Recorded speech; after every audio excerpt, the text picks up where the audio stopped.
Earlier in the week, there were some reports of Israeli strikes in Syria. Now, Israel has been striking in Syria for some time, even since before October the 7th. First, there were the reports that they had bombed some roads, but the part that's come out now is that they carried out this extremely daring and rather heroic-sounding mission, where they actually repelled special forces from helicopters into Syria. So they actually had boots on the ground there. Of course, they haven't admitted that because that is their method of trying not to escalate. Where those troops went is into this deep underground facility that the Iranians have built in Syria, which is there to make weaponry, which could then be taken, because it's in a location that's close to the border with Lebanon, straight across the border to rearm Hezbollah in its ongoing attacks on Israel. And those troops apparently entered the facility. It's so deep underground that Israel was believed not to be able to deal with it in the traditional way they have of bombings. That's why it was built underground. So those troops went in. They have actually apparently taken away information and machinery, and also then blown up what was left using explosives that they brought with them. Apparently no Israeli injuries or casualties. I think the number I saw of deaths on the other side was 14.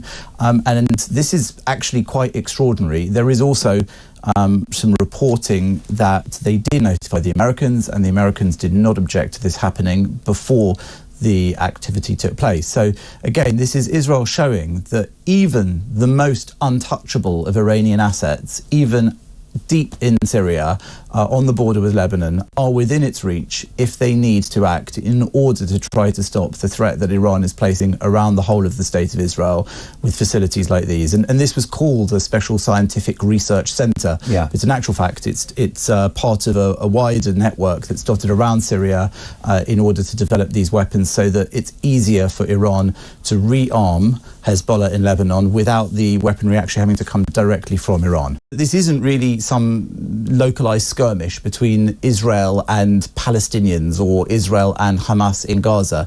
What's going on is a much broader war, which we're already involved in, whether we like it or not, because we've been, as the West and as Britain, defending Israel against, for example, that massive barrage of incoming from Iran back in April, but also all of the attacks that Iran and others place on Western forces dotted around the world, never mind just the Middle East, through terror proxies and other kinds of attacks, mean that we are involved in that fight. And as you say, Russia is involved, Iran is involved, we have China involved. It's a realignment of the world powers in order to try to rebalance the planet. And I think that's why, despite his personality, many people see Donald Trump as a positive prospect on the world stage as a potential next president, because Joe Biden has shown himself to be weak and inconsistent in foreign policy, whether it's his attitude towards Saudi Arabia, which is a US and Israeli ally, broadly speaking, in this ongoing fight in the Middle East to rebalance power.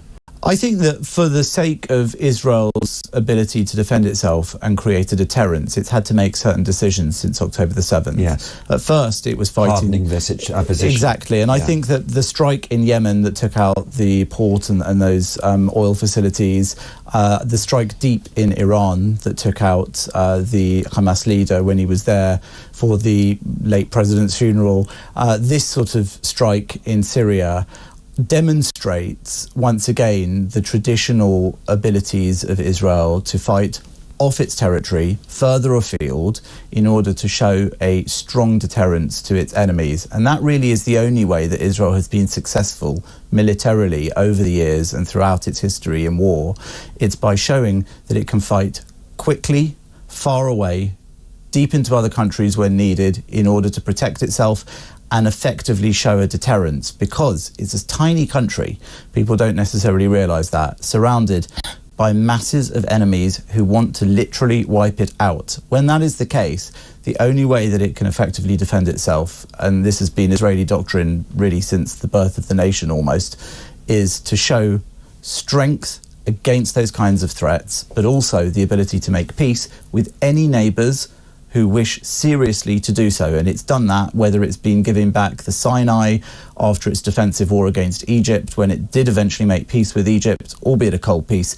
But it's shown its ability to make peace, but also, most importantly, that ability to make peace is only really there because of its ability to make war quite decisively when it needs to. Part of the strategy of trying to contain the threat of Iran, which has been gradually over many years recruiting Shia militias in the whole of the Middle East and surrounding Israel with what it calls this ring of fire, this belt of fire surrounding the whole nation.